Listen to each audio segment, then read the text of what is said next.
How can we be happy or happier if we're already happy? 7 happiness lessons. Salamat, Ama, dahil kayo'y maibigin and you never let us go. Teach us to know, to appreciate deeply the wonder of your stubborn love. At nawa ito maging baon namin, anumang araw ang dumating, anumang uri ng araw ang dumating, may isang hindi nagbabago, your love. Teach us to see that, teach us to celebrate that, and teach us, O Lord, to honor that. Forgive us our sins, cleanse us so we can see you face to face. We commit this time to you, asking you to be our preacher. Kayo nawa, Panginoon, na maging tagapangaral, yung magandang kalooban nyo, ipaunawa nyo sa amin, at kami naman maging masunurin sa inyo. We celebrate your goodness. Speak to your people, O God. Use only your servant as your tool, but be the speaker. In the name of Jesus, your Son, we pray with thanksgiving. Amen. 7. Magbilang tayo, ha? 7 happiness. 7 lessons in happiness. At ang ating pag-aaralan ngayon ay walang kamatayang storya ng tinatawag na prodigal son. At paano tayo kukuha ng kaligayahan sa isang kwentong tulad nito? Luke 15:11 to 12. Jesus told them another story. Once a man had 2 sons. The younger son said to his father, "Give me my share of the property." So the father divided his property between his 2 sons. Ang naging usual na paningin agad sa kwentong ito ay masamain yung ginawa nitong mas nakababatang anak. At laging siya ang kontrabida sa kwento. But he only asked for what was legally his. Well, we may feel some discomfort about him asking for his inheritance, but in the laws of Israel, children really had inheritance, and that was lawful. So he only asked what was lawful. He did not ask for his other brother's inheritance. He did not ask for his father's whole estate, only his part. And the father, you will notice, did not problematize this act of the son. Pag nagbabasa po tayo ng scripture, let's stick to the text. And the text never tells us na minasama nung ama na hiningi ng anak yung kanyang parte sa kanyang mana. So far, so good. Hiningi ng anak ang kanyang parte, ibinigay naman ng ama. No judgment there because the text does not pass judgment. Luke 15:13 to 14. Not long after that, the younger son packed up everything he owned and left for a foreign country, where he wasted all his money in wild living. He had spent everything when a bad famine spread through the whole land. Soon, he had nothing to eat. Pwede naman nakuhanin yung mana, invest, o ilagay sa bank, itago. Maraming pwedeng gawin. Ang piniling gawin nitong anak na ito, ilustayin yung pera niya. At hindi lang basta lustayin, it was not a bad business decision, it was not a bad investment, in wild living. Kung ano man ang kahulugan ng wild living nung araw na yon. Pero may isa na agad na lesson in happiness here na madalas hindi natin nakikita bilang mga anak ng Diyos. Kasi dinidemonize agad natin yung ginawa ng anak. The first lesson here is to enjoy. Enjoy your birthright, your inheritance. Enjoy your resources. And enjoy your time. Hindi natin ginaglamorize, ginagawang modelo yung ginawa ng anak. Pero, ba't kaya ikinwento ni Jesus ang kwentong ito? Surely, these stories, these characters, symbolize deeper meanings in life. But first of all, withholding judgment for or against the son, what he did was to enjoy. Ang pag-enjoy lang sabi, wild living, and he wasted all his money. But nevertheless, nobody can deny the fact that he had fun. He had enjoyment. And no one in the story condemned this man so far. The younger son knew his father and trusted him completely. Trusted in his graciousness. Ito ang kwento. Hindi yung pagkakamali niya Hindi yung paglustay niya. Ang kwento dito, kilala niya ang ama niya na pag hiningi niya, yung ganang kanya, ibibigay. Kilala ba natin ang ama natin? Hinihingi ba natin yung nakalaan naman talaga para sa atin? The younger son enjoyed his father's grace, though he was probably unworthy of it. But nevertheless, he enjoyed it. Enjoyment is probably the missing element in true faith and worship. Dito pa lang, meron ng challenge sa atin. And I ask you to look at this story from another frame, from another point of view, from the point of view of Jesus who was telling the story. Not from the point of view of the preachers and the churches that preach against what this son did in the last 2,000 years. Jesus was telling us a story, and definitely he had a purpose in telling us this story. And so far, we see that the son enjoyed his faith in his father. Malakas ang loob niyang humingi dahil kilala niya ang kabutihan ng kanyang ama na ibibigay yung kanyang hinihingi. Nagkamali lang nga siya ng paggamit, pero ibinigay. Yun ang unang kwento. Luke 15:15-16. He went to work for a man in that country, and the man sent him out to take care of his pigs. He would have been glad to eat what the pigs were eating, but no one gave him a thing. So matapos niyang lustayin ang kanyang kabuhayan, nagkaroon pa naman ng taghirap doon sa lugar na kanyang pinuntahan, nawala ng pagkain, kasi usually nun, pag nagka-drought, pag nagka-gyera, pag nagkaroon ng mga economic dislocations, nahihirapan ng mga tao at nadamay siya doon. Sana yung pera mo can be a shield against such crisis, such calamities. But he no longer had that shield. He was broke. Natulad na lang siya sa mga karaniwan. Pero ang kwento ay ito. Mula sa bahay ng kanyang ama, ngayon ay nakisilong siya sa ibang bahay ng isang ngayon ay maituturing nating naging bagong ama niya sa kanyang kalagayan, yung kanyang employer, yung kanyang pinasukan. Now he was under the shadow of this house, this household, and this man's authority. At kitang-kita natin agad ang pagkakaiba ng dalawang tatay na ito. Yung tatay na nagbigay sa kanya ng hiningi niya, at itong tatay na to na nagtatrabaho na siya, hindi pa siya sinusweldohan ng tama. Ginugutom pa rin siya. Agad-agad merong ibig sabihin sa buhay natin.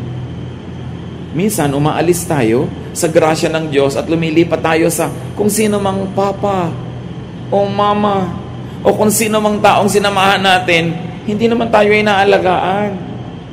Hindi naman tayo minamahal. So lumungkot siya, nagutom siya, napapagod na nga siya, hindi pa siya nagkakaroon ng sukle, ng tamang sweldo. Di ba maraming ganyan? Umiibig sa hindi naman umiibig sa kanila. Naghahabol sa ayaw naman silang pansinin. Pinagsisiksikan ng mga sarili nila sa hindi naman nag-aalaga sa kanila. Nagiging unhappy. At kadalasan para mangyari pa yun, ang nilalayasan natin yung ama natin sa langit na mapagmahal at maibigin. Immediately, there are many lessons here on happiness. There is another father here, the unkind employer, the unkind father. You don't want this father. Immediately, the story is leaping out of the pages, telling you, you don't want this kind of arrangement. So, a lesson on happiness here, at least work to earn. Matapos siya maglustay, naging responsible naman siya. Naghanap siya ng trabaho. Hindi lang nga siya mapasweldohan ng tama. Work to earn your keep. You want to be happy in life? Pag wala kang pera, magtrabaho ka. Humanap ka ng hanap buhay. Lalo kung hindi ka na pwedeng umasa doon sa dating mapagbigay sa'yo dahil lumayo ka na o naubos mo na yung binigay niya sa'yo, huwag kang maghanap ng bagong magbibigay na naman. Work. Deserve your wages. And there's another lesson in happiness, brothers and sisters. It takes a certain amount of money to enjoy and to be happy. No matter how religious you are, kailangan may pera ka. Huwag mong linlangin ang sarili mo na mapapasaya ka ng iyong pagiging religyoso. You need a certain amount of money. Yung mga iba, I live by faith, mas panay ng pag-ibig kong kanina. So dapat ang tao naghahanap buhay and adjust to your economic status. Sometimes there are reversals in our lives. Dati kang mayaman, medyo naghirap ka. Dati kang maunlad, medyo nasira yung negosyo. Adjust. You want to be happy? Adjust. Nothing is permanent. Not wealth, not even poverty.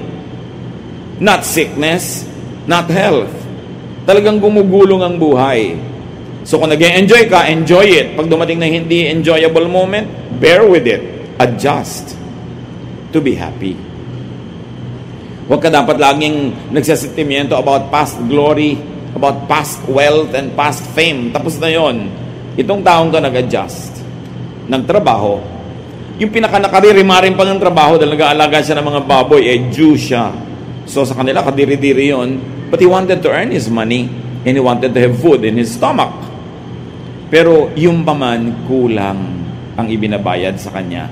Ang storya dito, na laging pinaggigigilan ng iba, yung pagkakamali niya. I'll rather that the story is a comparison between two fathers. Two authorities.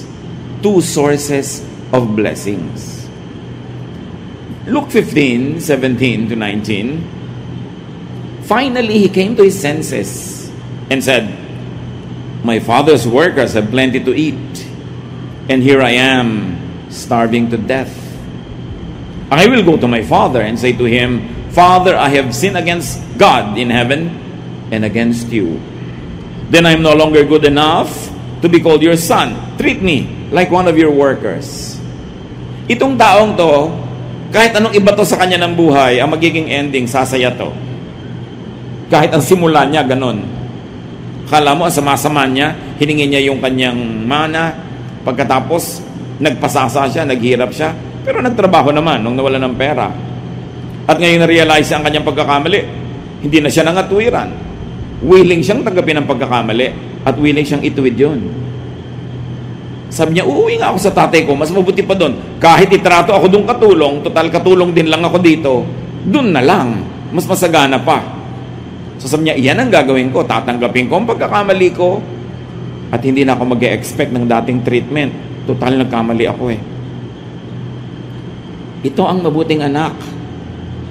Hindi yung hindi nagkakamali, kasi lahat naman nagkakamali. Pero yung nagkakamali, pero umaamin.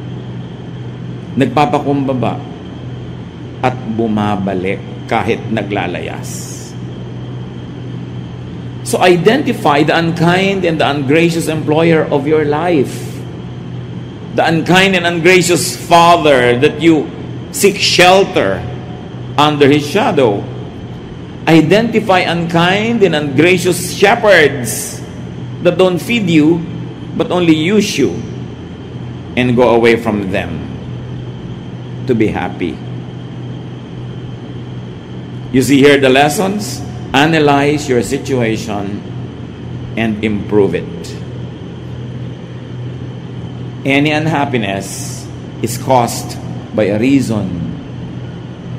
Dig deep, look into the reason, and correct mistakes. Bawa, meron kayong unhappiness sa mag-asawa, may dahilan yan. Kung kaya ninyo, bunutin ninyo para sumaya kayo. Meron ka unhappiness sa family, sa work, sa profession, sa romantic relationship, with yourself, laging may dahilan. Huwag mong itago sa sarili mo yung dahilan. Harapin mo siya. Bunutin mo siya. At kung kailangan magdusa ka sa paggawa nun, magdusa ka. May inaantay ka namang panahon ng paggaling, panahon ng restoration. Kesa wala kang hinihintay, tas hindi mo binabago ang sitwasyon mo na di naman maganda. Seek better conditions if you want to be happy. Huwag kayong tumanggap na lamang na para kayong walang kalaban-laban at walang choice. Seek better conditions and resign a bad-paying job. Tulad ng ginawa niya. Ang dami nagre-reklamo, hindi masaya sa trabaho, edi umalis ka, maghanap ka iba. E paano po, mahirap naman maghanap. O di sige, diyan ka na lang, huwag ka na magreklamo. Hindi naman pwedeng sabay yan. Pero ginawa niya yung dapat niyang gawin. Ang laki ng risk. Kasi hindi niya alam ang magiging reaction ng father niya. Pero at least alam niyang tatanggapin siya kahit man lang katulong. Brother and sister, get out of a bad deal. Get out of an unfair relationship. Get your share of what the Father likes to give you. God wants you happy. Proverbs 6:5, free yourself like a gazelle from the hand of the hunter, like a bird from the snare of the fowler. Yan, utos yan, itinuturo sa mga taong naging garantor ng utang ng iba. Sabi, pag na-realize mo na naging garantor ka pala, alam mo ba na hindi ka malaya? Kasi pag hindi siya nakabayad, ikaw ang mapapahamak. So, huwag kang magpahinga, huwag kang matulog hanggang hindi mo nababawi ang pagiging garantor mo. Free yourself like a gazelle. Alam niyo yung mga gazelle, may yung mga hayop na may mga sungay, na yung sungay nila kuminsan, sumasabit sa mga tinik, sa mga siit. Pag hindi nila napawalan yung sarili nila doon, pag may dumating na hunter o pag may dumating na ibang hayop, kayang-kaya silang kainin. Kaya sabi, yan ang sitwasyon mo if you are committed to something very bad. Get out of that commitment para maging malaya ka. Sasabihin ng iba, paano naman po ako lalaya sa husband ko na ng babae, hindi tumutulong sa akin, hindi ako sinusustentuhan, di ba, kasal po kami? Yes, hindi ko sinasabing tanggalin mo yung pagkakakasal nyo, pero maghanap buhay ka. Para pagka hindi ka niya sinusustentuhan, hindi ka nakaaasa. Gusto mo maging malaya, at least kung hindi ka malaya legally from that marriage, malaya ka financially. Hindi kahit ano na lang ang ibato sa'yo, tatanggapin mo dahil wala kang hanap buhay. Kailangan maghanap buhay ang tao. Tulad ng ginawa nitong lalaking ito, kahit taga-alaga ng baboy, kailangan meron siyang kitain para siya may kainin. Some people get into very bad marriages, really. But what do? At least you minimize the impact of a bad relationship.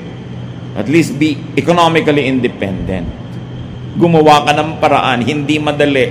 Pero lalong mahirap na umaasa ka, alam mong harap-harapan na hindi ka na iginagalang, wala ka lang magawa dahil economically dependent ka. So, learn from this man. It was difficult, but earn your keep and free yourself. Back to the story. Luke 15:20.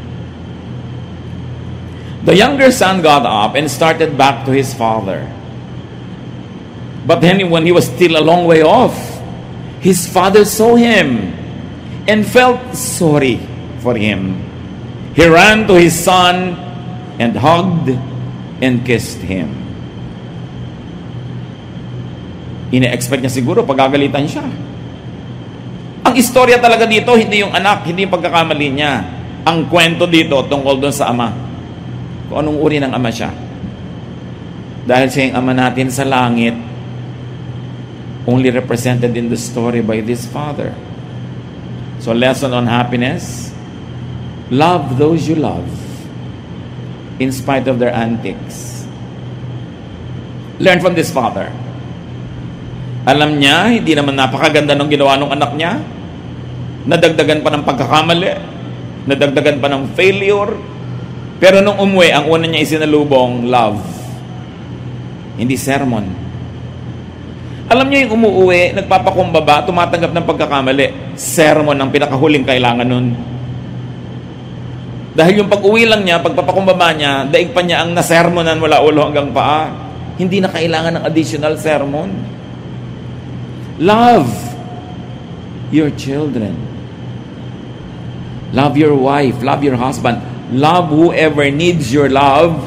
Love especially your family. And express that love. Hindi yung naaawa ka na, ayaw mo pang ipahalata dahil tinuturuan mo siya ng leksyon. Itong example na to ng tatay na ang supreme example, because this is God being represented. Do not withhold love. Kumisan sa pagmamatigas mo, sa kagustuhan mo magturo ng leksyon, nagtitigas-tigasan ka, pero actually, naaawa ka rin naman, gusto mong mahalin. Mahalin mo na lang. Yun ang kwento ni Jesus. It is love that empowers. It is love that lifts us up. And it is the Father's love that gives us the security that we all need.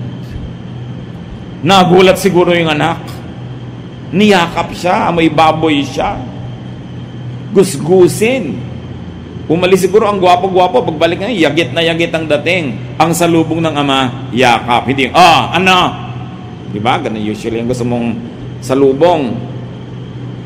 Luke 15:21. The son said, Father, I have sinned against God in heaven and against you. I am no longer good enough to be called your son. Realistic tong anak. Sinasabi niya, hindi na po ako bagay sa kanyang treatment. Kahit katulong na lang, ipagpapasalamat ko na. Deserve ko naman eh. So lesson on happiness, be humble to those that you offend, to those that you wrong, especially to those that you hurt. Hindi ikaw na nga nagkamali, ikaw pa itong matapang. Ito pa itong nagtatapang-tapangan, ikaw pa itong galit. Accept the fruit of your deeds. Naku, ikaw ay anak, nagkamali, grounded ka, tanggapin mo. Nagkamali ka eh. Willing na willing siyang tanggapin na maging katulong na lang siya. Meron kasing lesson dito on happiness. To be happy, you need to be forgiven. Hindi ka sasaya talaga kahit ka magpanggap, kahit maganda yung damit mo, kahit may pera ka, masarap ang kinakain mo. Kung alam mo na may ginawang ka ng mali at hindi ka humihingi ng tawad, ikaw na mismo, yung budhi mo na mismo ang magtatanggal sa'yo ng kaligayahan. You can be noisy, you can be loud, but you can never really be happy because you need to be forgiven. Relationships have to be stored for people to be happy. To be happy, you need to be restored. So huwag magmatigas, huwag mabuhay sa mali. Basta naggising, nagkaroon ng kaliwanagan agad, natauhan, tanggapin agad, bumalik, magpakumbaba. What did we get from the Son? A self-confession. It was not extracted or forced from Him. Hindi na natin kailangang pilipitin ang taong tumatanggap na nga ng mali. Kuminsan, hindi naman malakas ang loob na magsabing diretsong I'm sorry, pero dinalang ka naman ng pakwan, yun na yun. Ginawang ka ng kape, inalo kang kumain, yun na yun, kunin mo na lang yung essence, huwag mo na siyang antaying lumuhod pa, magsabi pa ng I'm sorry. Marami namang paraan ng pagsasabi nun eh.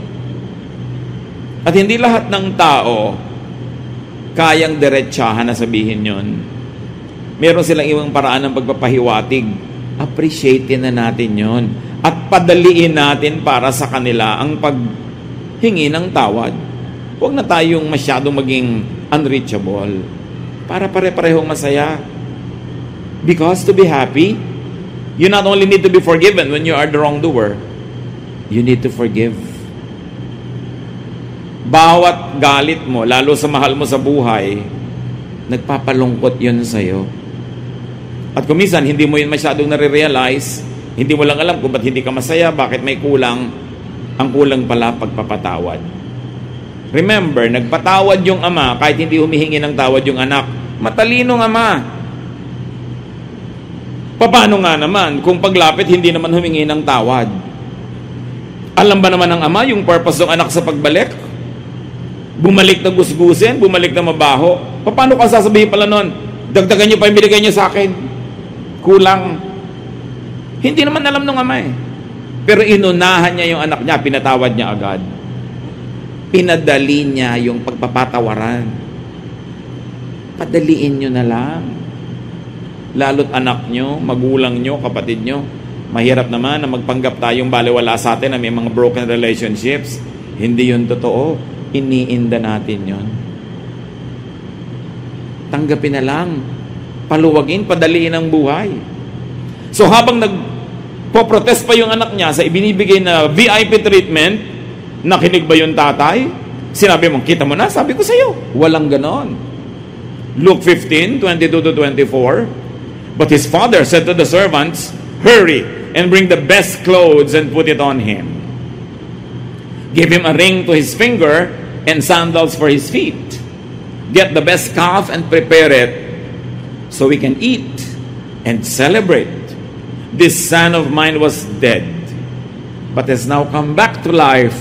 He was lost and has now been found. And they began to celebrate. Grabe yung mga symbols. The best clothes, which means you have a very high status.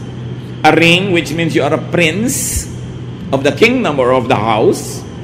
Sandals, which means you are a master, because the servants never wore anything on their feet.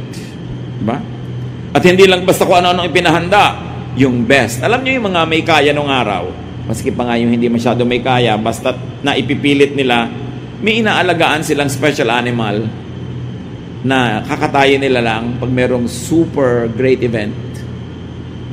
Parang sa Europe, ang mga pamilya may itinatagong wine, very good wine, excellent wine, na pag dumating yung pinaka-esteemed guest nila, yun ang ilalabas. May ganon. Yun ang ipinalabas ng ama. The best reception for this son. How to be happy? Love lavishly. Magpakaluho-luho-luho kayo sa pagmamahal. The best lahat ang inilabas.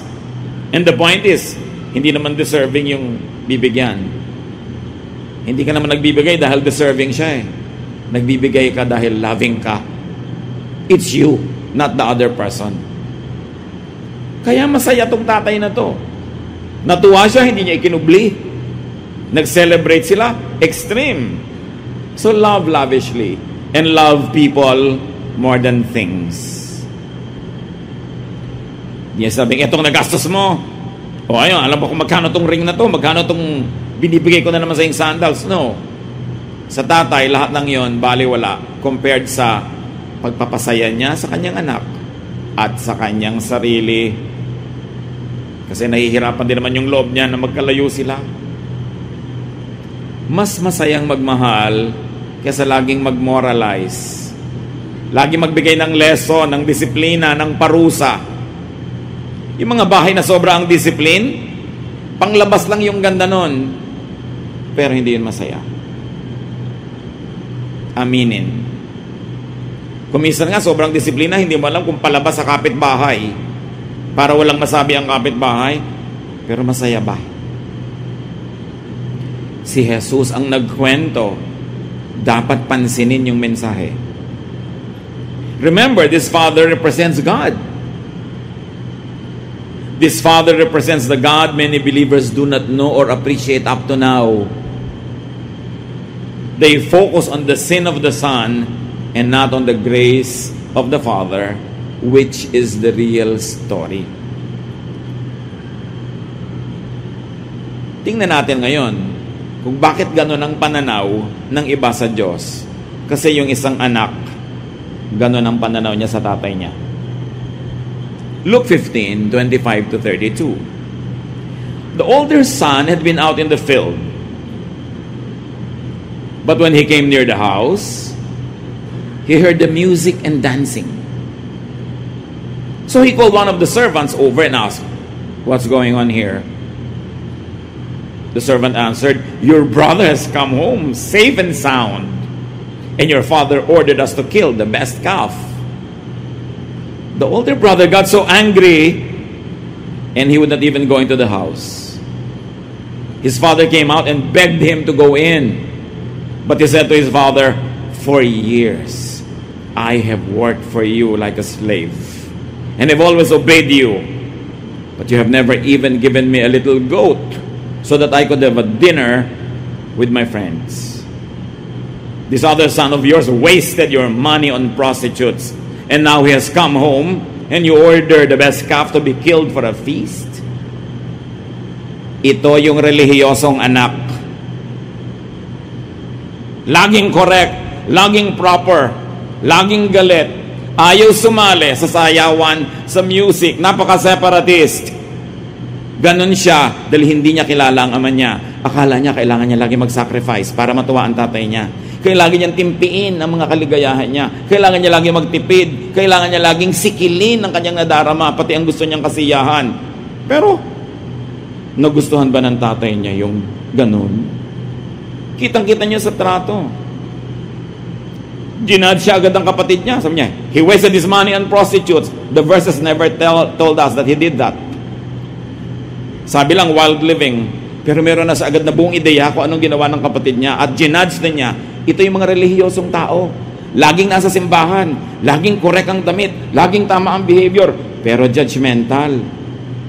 Pero hindi nag-e-enjoy sa buhay kasi hindi nila kilala ang Diyos. Akala nila ayaw sila ng Diyos na mag-enjoy. Akala nila gusto ng Father in Heaven. Lagi sila nagtitiis, nagdurusa, naghihirap, serve ng serve. Pero yun naman pala, masama ang loob. Yun naman pala, kinikim-kim yung kanilang mga hindi nagawang party. Sabi, nandito ako lagi, serve ng serve. Ni isang maliit na kambing dyan, hindi wala ko nabigyan para mag-party. Yung anak mo na yan, kung ano na pinaggagawa sa buhay, best animal pa ang pinagpiesta sa kanya. Di ba ganyan? Mga legalista, mga moralista. Laging parang tama. Pero hindi sila sapat na tama sila. Kailangan sila lang yung tama. These people are not happy being righteous. They have to be self-righteous. They are not happy just being holy. They have to feel holier than others. Ito ang dalawang mananampalataya. At ayun yung Ama na Diyos sa langit. Yung isa na hindi ganun kaligalista, pero kilala niya na ibibigay sa kanya at kilala niya yung Ama na patatawarin siya. Sa palagay niyo, sino sa dalawang anak ang mas malapit sa loob ng magulang? His father replied, verse 31, "My son, you are always with me, and everything I have is yours." Parang sinabi lang na tatay, sino may sabi ba sa'yo na huwag kang magpiesta? Ayan naman lahat, nandyan. Ba't di mo ginamit? Lagi kang pa-perfect dyan. Lagi na lang may utang na loob sa'yo ang Ama dahil hindi ka nagsasaya. Andyan lahat Everything I have is yours. What's your problem? Kita mo, hiningi ng kapatid mo yung share niya, binigay ko. Ba't di ka humihingi? Sino sa palagay nyo ang mas nakakakilala at mas nag-a-appreciate at magmamahal sa Ama? Yung younger son o yung older son? Sabi niya, but we should be glad, the father said, and celebrate. Your brother was dead, but he is now alive. He was lost, and now he's been found. At kung pwede lang idagdag dito, yung unsaid, you have always been here, but you are not really here. Like your brother, you were also dead, but now he is alive. You are still dead.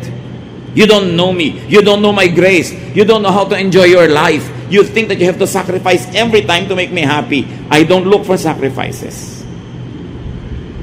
I just like to love you. Kailan kaya makikilala ng mga Kristiyano yung Ama natin sa langit na gano'n siya kabuti? Na pag nagkakamali yung kapatid natin, lista tayo ng lista, kwenta tayo ng kwenta, tuos tayo ng tuos, sumbat ng sumbat. Do you think the Father in heaven likes that? What He likes is to celebrate people who come back to Him. He likes to be gracious and is lavish, OA, ang pagmamahal niya. Pag nalaman natin yon, kinilala natin yon, at hindi naman para gayahin natin yung nauna na maglustay, magwasak ng buhay. Yung extreme ang ginawang example para wala na kayong pwedeng gawin pang uri ng pamumuhay na pwede nyo sabihin, ito, hindi na ako matatanggap ng Ama. The Father accepts us. His stubborn love never lets us go, though we go away. Yung relasyon natin sa Ama, hindi minemaintain ng ating performance. Minemaintain nyo ng kanyang love. Kahit bumagsak yung performance mo. Nawa, huwag mong sadyang ibagsak. Pero kung bumagsak, bumalik ka. Meron ba, ayoko po mag-church, so kakaya sa Diyos, marami kong kasalanan. Lalo niya gusto mag-church ka. Bakit po niyang makasalanan ng babae na yan, pinapakanta niyo sa choir? Anong gusto mong gawin? Itapon natin para mabulok na siya sa kasalanan niya. Kung ang mga yung bumabalik, nandiyan, pinagsaserve niya. Ba't hindi mo pagsaserven? Ang ayaw nun, yung older brother. At sa church, maraming older brother. Pastor, bakit po yung makasalanan na yan, nandiyan sa ministry? Ba't ikaw, wala ka makasalanan? Laging tinutus, kinukwenta yung iba. Measure people not by your own measurement, but by God's love. Minsan iba, 30 taon, 50 taon na nagba-Bible study, hindi pa to naiintindihan. Hindi pa nakikilala yung Ama, tapos ang yabang-yabang, do you know God? Do Do you know God? You must know God before you die. Yung ganun ng ganun, pero do you really know God? Kung ang alam mo sa Diyos, yung pag nagagalit lagi, papataba ka ng kidlat, bibiyakin yung lupa, kakainin ka ng lupa, bibigyan ka ng sakit, pagdurusa, hindi mo kilala ang Diyos. Yun yung other father. Yung naging employer na nagtatrabaho ka na ayaw ka pa sweldohan. That is not our God. Be happier. Know your Father in heaven beyond what the older brother likes you to see. Sa kanya dapat i-deserve mo lahat. Dapat maging deacon ka, i-deserve mo yan. Kakanta ka, tutugtog ka, i-deserve yan. No one deserves the goodness of God. Because our best deeds are just like filthy rags. Ang pinakamabubuti nating gawa ay para lang basahan. Kung ikukumpara sa kaluwalhatian ng Diyos, nobody is good enough. And the Bible is clear, no one is righteous. Not even one. Not even that older brother. Not even the conservative religious person. Lahat tayo may buntot, kanya-kanya lang hila. So dapat tigilan yung judgment, tigilan yung pagko-compare. And just enjoy God's love. Enjoy being in the house of God. So, to be happy, do not hold grudges. Do not be bitter against people who enjoy themselves. Pag magalit na galit itong lalaking ito sa kapatid niya, hindi naman yung parte niya ang hiningi. Hindi naman yung parte ng tatay niya, kasi mayaman pa rin yung tatay niya. Ang hiningi naman niya yung kanya. Pag nagkagalit itong kapatid, ingin. Marami rin mga religious people, ingit sa mga tao who have fun. Na-judge nila. Tuwang ka pa sila, you will boil in hell. Ang saya-saya nila dahil kung sa impyerno yung iba. Pag nagkasakit, kita mo na, parusay na ito. Hindi tingala ang to be happy, brothers and sisters. Do what is good, but do not sacrifice needlessly. God is not impressed with sacrifice. God is impressed with repentance. Hindi nagmamalaki, tumatanggap mo ng kamalian. And the great lesson here is forget and have your own fun and happiness. Hindi tulad nitong isang older brother, meron namang resources, hindi nag-enjoy. Siya patuloy na sa pagsabihan, bakit? Andito ka naman everything I have is yours. Sino ba may sabing, huwag kang mag-party? Enjoy your privileges. And as children of God, we have a lot. Do not imitate the excesses of the younger son, of course. But remember, the father did not raise an issue against the younger son. Kahit ano bang ginawa ng anak ngayon, hindi niya kayang ubusin yung pagmamahal at kayamanan ng kanyang ama sa langit. Si Jesus ang nagkukwento, anong uri ng ama sa langit ang gusto ni Jesus na makilala natin? Yung amang mabait, pagbigay, ang pagpatawa. The younger son actually had his faith and hated. Mapalad kasi mabait ang magulang. Hindi dahil deserve niya. This is the Father's grace. And this is the story. The story is not the mistake of the younger son. The story is the endless love of the Father. Focus. And the lesson is of course for fathers to be gracious. Mga ama ng tahanan, be gracious with your love and express it. Hindi ko mo tatay parang nabawasan yung pagkakaso ko ang kalalaki sa mabait. Ito yung supreme example. The lesson is for fathers to be gracious, not for younger sons to be abusive. Don't get that wrong. What he did was wrong. But that's not the story. Because it's not a story. Because all of us do wrong. So what's the story there? Nothing special. Everyone is a sinner. Everyone has mistakes. But the story is that the Father never lets go. The lesson is for fathers to be gracious, not for older sons to sacrifice, then bear grudges. Meron pa nga dyan. 5 taon na ako nagsaserve dito. Serve ako ng serve sa church. Pagkatapos nang namatay ang asawa ko, di ko kayo nakita. Di ba? Parang, I deserve it because I served. It's our privilege to serve God. And if people can be nice to us, if they have the time, if they have the opportunity, good. But if they don't have that, wala kaya tayong karapatang manumbat. Because we can never outserve God. Walang tampo-tampo. Ang tagal-tagal ko na dito, tapos nung i-dedicate ang tricycle namin, hindi naman nakarating si pastor. Diba? Yung may mga tampo-tampo, walang ganyan-ganyan. Kasi lahat tayo nagtutulong-tulungan. Kasi lagi ka lang magagalit. May dumataang hangin, pinagdaramdam mo. May kasama ka ng loob, ang dami-dami mong dala. Paano ka sasaya? Kailangan tanggalin lahat yan. Palitan ng pag-iisip. Sabi ng Romans 12:2, be changed by the renewing of your mind. So kung hindi ka masaya, hindi ka pinagkakaisahan ng lahat ng planeta. Hindi ka lang masayahin. Palitan ang paraan ng pag-iisip, ng pakikitungo sa kapwa para sumaya-saya. Enjoy life. Sa palagay nyo, yung sa magkapatid, sinong nalugi sa dalawa? Di ba? Yung stricto. Siya ang nalugi. Ang ending naman nila, pareho lang silang nasa bahay uli ng tatay niya. Di pa siya nagka-fun. I'm not saying kopyahin natin buong-buo yung ginawa nung isa. Pero, ang point is, hindi siya nangimi na mag-enjoy. Kasi alam niya, mabait ang tatay niya. Pero yung kalabisan na, syempre, hindi na natin dapat kopyahin yun. Be thankful for the Father's lavish love. Do not sacrifice all the time. Yung mga ate-ate na sobrang magsakripisyo para sa mga kapatid, niyayaya kayo ng nobyo yung magpakasal, pero ayaw nyo pa dahil may pinapaaral pa kayong kapatid. Tapos ang gumraduate na yung kapatid nyo, pagka-graduate, nag-asawa. Eto kayo ngayon, si Tenta na, wala pa kayong BF. Naalala naman kaya kayo ng kapatid nyo, nung hipag nyo. Ibig sabihin, yes, be nice, be good, but don't always sacrifice. And do not sacrifice your own dreams for the dreams of other people, kahit kapatid nyo siya.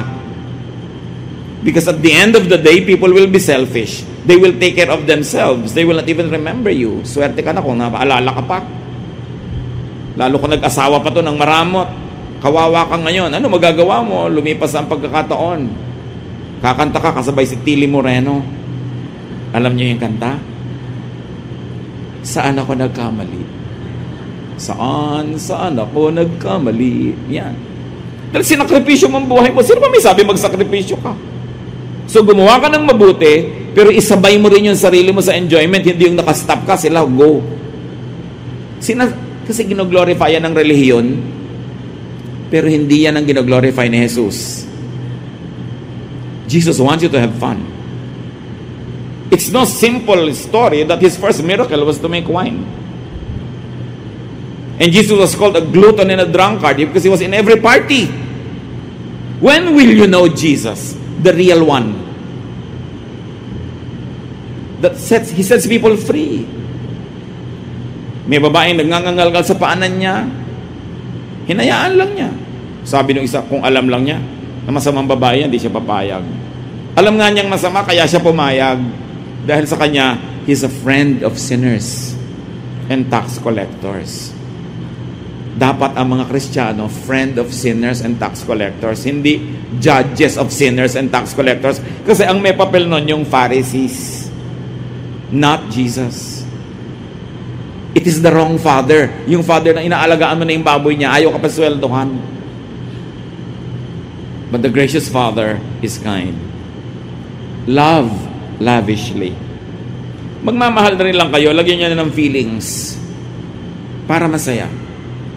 Pag may pagmamahal kayo, hindi nyo ibinibigay, nagkakasakit kayo. Kasi hindi na express. Express it. And be happy. Mga kapatid, learn from this story.